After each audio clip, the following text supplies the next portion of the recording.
Kamusta na nga po mga master at sa videong ito ay atin ang ipagpapatuloy na gisahin ang Chapter 251 sa manhwa series ng Solomax Newbie. Kaya't atin na nga pong agarang umpisahan. Labis sa pagkabigla nitong binata nung kanyang mapagtanto na etong elf na si Sylvia ang siyang gumagawa ng pag-atake habang tila ba wala sa tamang wisyo. Kapwa nga inatake din niya etong si Jinyuk na madali din lamang naiwasan nitong binata. Pagkalapag nga nilang dalawa sa lapag, ay patuloy pa rin etong babaeng elf na gumagawa ng kakaibang pagkilos na hindi naman maunawaan ng ating pangunahing tauhan, lalo na't dapat nga raw ay nasa ika-6 na palapag ang mga kagaya niyang nilalang. At malinaw para sa kaniya ang sintomas na ipinapamalas nitong individual na kaniyang kaharap. Sumingit naman sa eksena etong si T-Bone at nagtanong sa kanyang bossing kung dapat na niyang paslangin etong lapastangang elf na nasa kanilang harapan. Na sinagot naman itong binata na huwag niya itong gagawin dahil kilala niya ang naturang babae. Inatasan niya etong si Frey na igapos etong si Sylvia at agara namang ginamit ang kanyang skill na puppet control kasabay na pagbalot dito sa naturang nilalang ng mga kakaibang string at ibinitin sa sanga ng puno. Mabilis ngang napahinto ang pagkilos nitong elf at kapalubos na ipinagpasalamat nitong tatlong manlalaro na kanilang nailigtas. Nagpakilala pa nga itong lalaki bilang si Joe Namchol na nagmula pa sa Green Spider Guild at hindi nga sila makapaniwala na dito pa nila masisilayan ang abilidad na tinataglay nitong bantog na si Kang Jinyuk. Seryoso namang natanong sila nitong binata kung ano ang kanilang ginagawa sa nasabing palapag. Kung kaya't ipinaliwanag nitong lalaki na buhat nga raw na ang ika-29 na palapag ay dinodomina na ng mga bigating guild, ang mga kagaya nilang small timer ay mas minabuting tahakin ang mga mas mababang palapag para maggalugad, kasabay ng paninisi ng kaniyang babaeng kasamahan para dito kay Sylvia na wala di umanong pakundangan na umatake laban sa kanila. Kaya't nararapat na nga daw nila itong tapusin. Wala namang naging tugon etong si Jinyuk sa kanilang mga pahayag at mas minabuting kunin ng atensyon ng kaniyang kalansay na alagad at inatasan itong pagmasnang mabuti at kanyang pag-aralan ang kanyang aksyong isasagawa. Nagsimula na nga siyang ipokus ang kanyang mana sa dulong bahagi ng kanyang mga daliri at 3 beses na inasinta ang sikmura nitong elf at nagresulta ng paglabas nitong mga nakakadiring tila ba mga linta. Natanong nga niya etong si Tibon kung magagawa niyang kopyahin ang kanyang pagkilos na bagyang sinang-ayunan nitong mumunting kalansay na kanyang alagad. Habang ginagawang tila ba barbecue, etong mga linta gamit ang maliit niyang sandata. Subalit aniya ay naisin man niyang subukan ito ay papaano at kanino naman niya ito isasagawa. Nakangiti namang itinuro ng kanyang bossing ang isang partikular na direksyon at nakangiting nasambit na sa mga nilalang na naroroon nga daw niya ito isasagawa at ito nga ay ang mas marami pang tila ba bilang ng mga elf na kapwa na pa sa ilalim ng kontrol nitong si Modray gamit ang skill ng gluttony. Makalipas pa ang ilang sandali at tuluyang nagkamalay na etong si Sylvia na talagang lubos na nabigla nung kanyang masilayan na nasa kanyang harapan etong ating pangunahing tauhan. Agad nga itong naguluhan at ninais na malaman kung nasaan na nga ba sila sa kasalukuyan. Pinakalma naman siya nitong binata habang marahang nagtanong na kaniya di umanong idetalye ang lahat ng mga pangyayari na kanyang naaalala bago pa man umabot sa puntong ito. Nagsimulang alalahanin nitong elf ang lahat kung saan ay kasakasama nga niya etong si Teslon na naghahanap ng kanilang mga nawawalang kauri sa loob ng ika-6 na palapag ng tore. Hanggang sa kanilang masilayan sa kagubatan etong mataba at nakakadiri di umanong lalaki. Agad nga niyang idinitalye na agaran nga daw siyang nakadaman ng kakaibang pakiramdam at kasabay noon ay tuluyan ng nablangko ang kaniyang isipan at iyon na lamang di umano ang mga huli niyang naalala.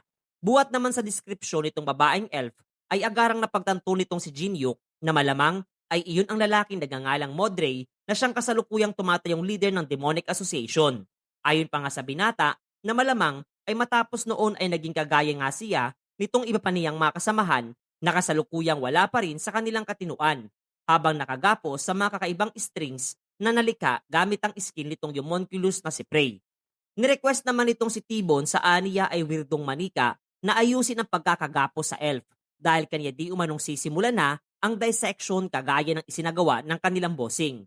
Kasunod nito ay napakabilis nga niyang inasinta ang mga sikmura ng lahat ng mga nakagapos na mga nilalang na agarang nagresulta sa paglabas ng mga itim na linta sa bibig ng mga ito.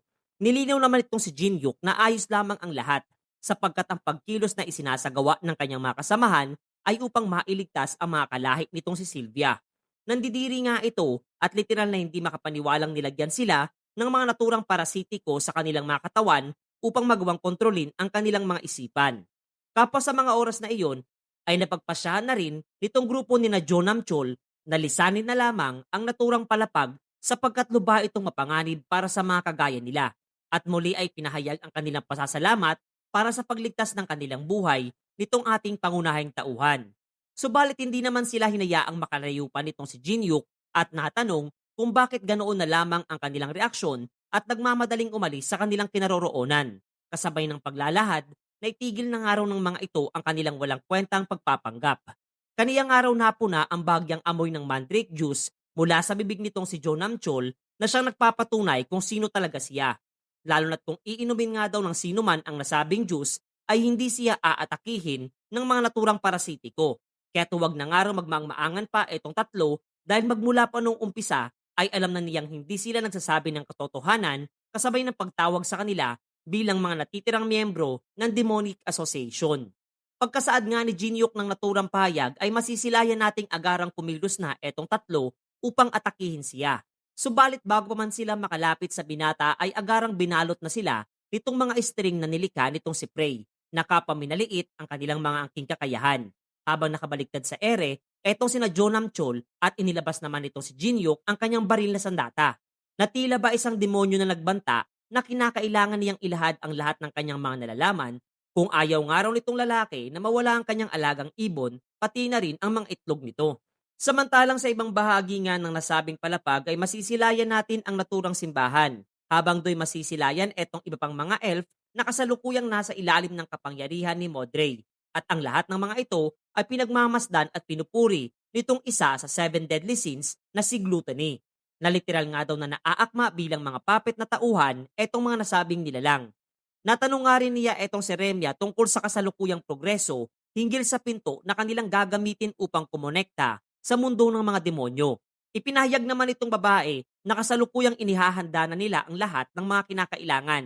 Lalo na't sa kasalukuyan nga raw ay napakababa ng demonic energy, mayroon na ika-27 palapag ng tore na kanilang magagamit sana upang buksan ang dambuhalang tarangkahan patungo sa mundo ng mga demonyo. Nabigla naman etong si Gluttony sa payag ni Remya kung kahit ipinaliwanag nitong babae na buhat nga raw ng sa kasalukuyan ay magkasundo na ang puwersa ng burim at imperyo na siyang nagdulot upang mabawasan ang galit at pahirap na nararamdaman ng mga residente ng Tore na nasa mga nasabing palapag.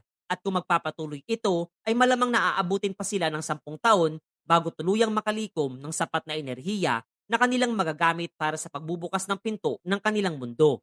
Ibinali nga nitong si Gluttony ang kanyang atensyon para dito kay Modrey at kaniya itong natanong kung may iba pang paraan silang maaaring gawin upang ito ay mapaigsi. Na sinagot naman ito ng oo, sapagkat ang pagdulot ng kaguluhan ang siya di umanong pinakarason kung bakit nalikha ang kanilang asosasyon habang hawak-hawak ang isang klase ng helmet na siya di umanong kanilang magiging susi para sa paglikha ng malawakang kaguluhan. Pagkatapos ay inilipat ang eksena at ipinakita sa atin ang teritoryong pinangangasiwaan ng Murim na nakabase sa ika-27 palapag ng Tore, kung saan ay masisilayan natin ang mga taong naninirahan dito na abala sa pag-ani ng kanilang mga pananim. Maya-maya pa ay napahinto nga sa pagkilos ang isang batang naroroon buhat nang mula sa kanyang likurang bahagi ay masisilayan ang ilang mga sundalong naghahanda na ng pag-atake habang sinasambit ang mga katagang para nga daw ito sa Diyos nilang si Gantafer at sa Demon World, kasabay ng pagtilamsik ng dugo sa kalupaan. Ang pangyayaring iyon ay agad daw umabot sa kaalaman ng alyansa ng Murim at hindi nga makapaniwala etong kanilang leader na magagawang magtaksil ng imperyo sa kanilang naging kasunduan. Buhat ng patuloy sa ngayon etong mga sundalo di umano ng nasabing puwersa na pinapaslang ang mga miyembro ng kanilang sekta at walang kamaray-malay na ito talagang mga miyembro ng Demonic Association ang siyang tunay na gumagawa ng nasabing kaguluhan. Buhat sa naging aksyon ng mga ito ay agad na tumaas ang naipong demonic energy sa ika-27 palapag na kapwa napuna nitong demonyong si Remya. Tuwang-tuwa nga etong si Gluttony sa naging resulta ng pagkilos na isinagawa ni na Modrey at natitiyak na ang mas mabilis na pagbubukas ng tarangkahan patungo sa mundo ng mga kagaya niyang demonyo. Samantalang tahimik lamang na inoobserbahan nitong si Melina ang lahat ng mga nangyayari at kapwa napagpasyang kinakailangan na niyang kumilos at gumawa ng paraan upang pasimpleng makapagpadala ng mensahe para dito kay Tristan bago pa man tuluyang magtagumpay etong pinaplano ni na Modrey. Ngunit ang kanyang pasimpleng paglabasanan ng silid ay hindi naman nakaligtas sa matalas na paningin ng nasabing lalaki at agaran siyang pinahinto sa kanyang paglalakad. Tinawag pa nga siya nito sa tunay niyang pangalan at batay nga raw sa kanyang pagkakatanda ay isa siya sa mga huling kasamahan nitong si Nietzsche bago pa man ito tuluyang mapaslang at mukhang may hindi magandang binabalak para dito sa lihim na espiya ng ating pangunahing tauhan mga master.